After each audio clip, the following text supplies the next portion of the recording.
Bueno chicos, volvemos a los videos, hablados por mí, obviamente.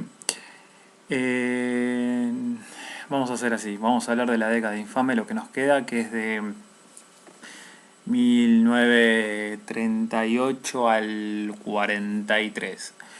En estos años vamos a tener como presidentes a Ortiz y Castillo. Y básicamente estas dos presidencias van a estar marcadas por el tema de la Segunda Guerra Mundial, con el estallido de la Segunda Guerra Mundial.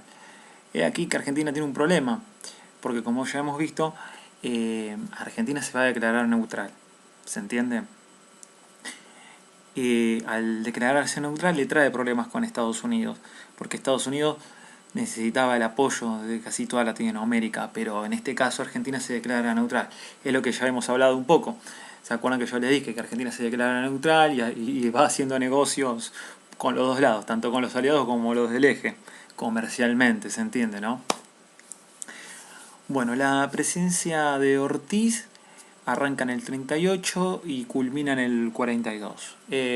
Ortiz es un presidente de carácter antipersonalista, es radical, y el tipo asume con una idea de terminar para siempre con el tema del fraude patriótico. Quiere dar un viraje, se quiere salir de la línea de justo. Entonces, quiere revolucionar esto. Entonces, el tipo empieza a intervenir aquellas provincias que fueron ganadas mediante esta metodología, y trata de volver al sistema democrático de la ley Sáenz Peña.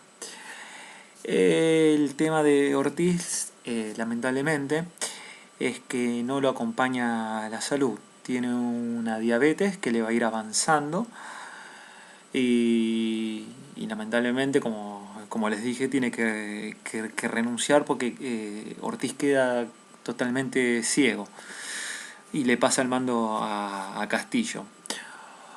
Por lo tanto, a ver, para hacer hincapié en estas dos presidencias, es esto.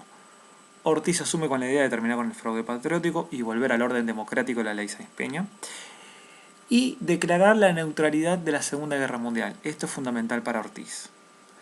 Además que trata de continuar algunas obras que quedaron inconclusas, como la ruta a Mar del Plata, la General Paz, entre otras que las tienen en el anexo. Estamos hasta acá bien. Después viene Castillo, porque Castillo era el vicepresidente de Ortiz.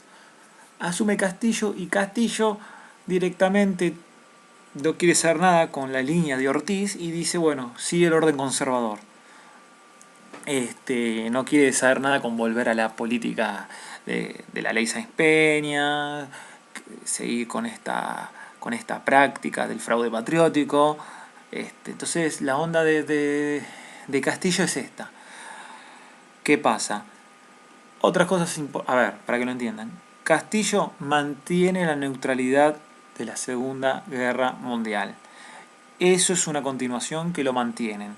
Esto está relacionado con el tema del comercio. Entonces, Castillo, al asumir, mantiene la neutralidad.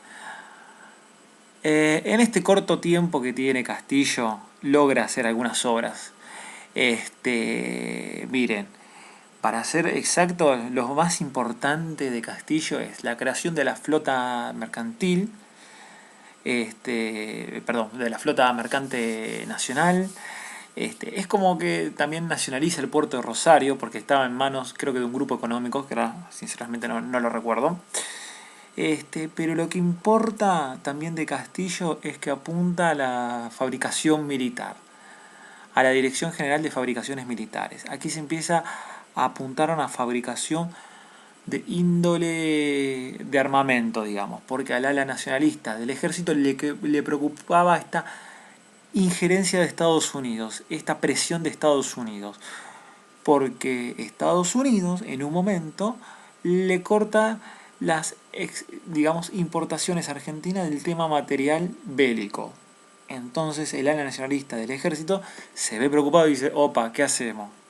Porque a lo que voy es esto, no les estaba entrando de afuera a Argentina material para hacer armas, ¿se entiende?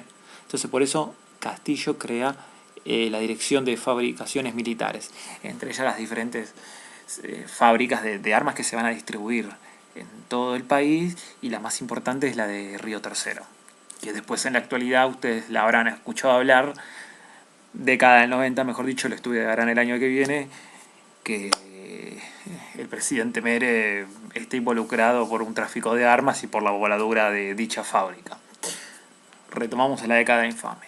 Entonces, repetimos rápidamente. Ortiz y Castillo.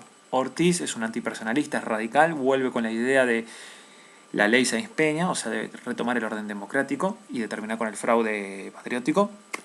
No puede porque lo supera su enfermedad, que la diabetes, y establece la neutralidad de Argentina en la Segunda Guerra Mundial. Asume Castillo. Castillo mantiene la neutralidad de la Segunda Guerra Mundial.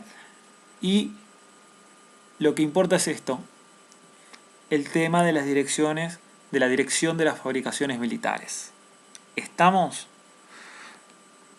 Se le corta el mandato a Castillo, digamos, o sea, se le está terminando, y había que nombrar a su sucesor.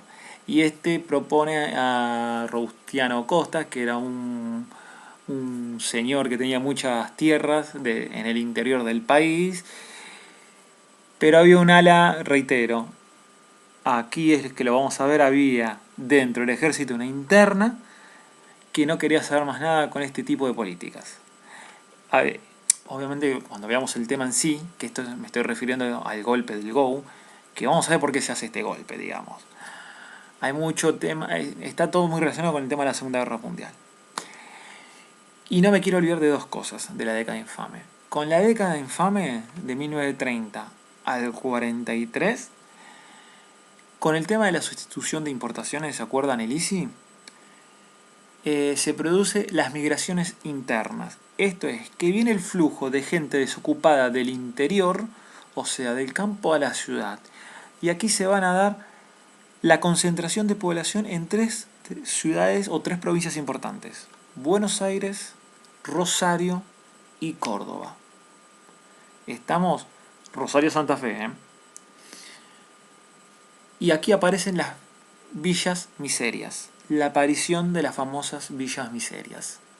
Se producen aquí, se empiezan alrededor de las fábricas, en las afueras de las ciudades, cerca del ferrocarril. Se empezaron a levantar viviendas de muy baja calidad, de cartón, de chapa, etc. Recuerden esto: el Estado no tiene políticas sociales. En la década infame no hay políticas sociales. ¿Estamos? Recuerden que cuando hablamos de justo, que lo vimos en la clase pasada, es solo intervencionismo del Estado, pero en el ámbito político. Entonces no se puede decir que es un intervencionismo del Estado, digamos, en su totalidad. Es en parte. Y se los dije, el intervencionismo del Estado viene con las presidencias de Perón. ¿Estamos? Entonces, resumiendo todo un poquito: década infame, migraciones internas, concentración de la población en las grandes ciudades: Buenos Aires, Rosario, Santa Fe, Córdoba. ¿Estamos? Migraciones internas del campo hacia la ciudad, aparición de las villas miserias. Y algo que ocurre aquí, que todavía no tiene mucha fuerza, pero es porque ya lo vimos con los gobiernos radicales, es la unión del movimiento obrero. Aparece la CGT, la Confederación General del Trabajo. Aquí es que se logran unificar bajo la CGT, pero no está del todo unificada por los diferentes pensamientos que había. ¿Se acuerdan? Sindicalistas, socialistas y anarquistas. Solo los sindicalistas quedan dentro de la CGT. Los anarquistas y socialistas están ahí, digamos. O sea, por sus diferentes pensamientos no se integran del todo a la CGT. Y obviamente de la CGT no va a tener mucha injerencia durante el gobierno de Justo, ni de Ortiz, ni de Castillo. Pero la CGT aparece en forma de unión del movimiento obrero. Esto es importante. Esto después lo refuerzan con la lectura del libro. Estamos, entonces, repito todo de vuelta rápidamente y finalizamos. Migraciones internas del campo a la ciudad, concentración en Buenos Aires, Rosario, Santa Fe, Córdoba, y aparición de las villas miserias. Unificación del movimiento obrero bajo la CGT, Confederación General del Trabajo, pero no está del todo unificada por los diferentes pensamientos ideológicos que tiene cada uno. Recuerden las ramas de los sindicalistas, anarquistas y socialistas. Además por las políticas aplicadas por el gobierno de Justo, tanto de Castillo como de Ortiz. Y después tenemos las presidencias, reitero por última vez, y hago el resumen final, pero quiero que esto quede bien claro. Ortiz y Castillo. Ortiz es un presidente antipersonalista, viene del radicalismo, quiere terminar con el fraude patriótico, interviene aquellas provincias que fueron ganadas mediante esa metodología, pero no logra hacer mucho por su enfermedad que es la diabetes, y establece la neutralidad de la Segunda Guerra Mundial.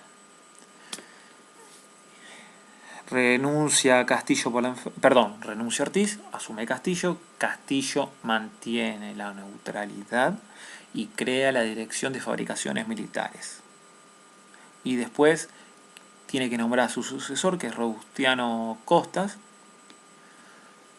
que es una persona que tiene mucho dinero y sobre todo muchas tierras, es un terrateniente del interior del país, pero esto no va a ser bien visto dentro del ejército porque ya había sectores tanto del ejército, reitero, y otro social que no veía con buenos ojos esta cosa de la sucesión presidencial mediante dedo, y por el tema de la Segunda Guerra Mundial.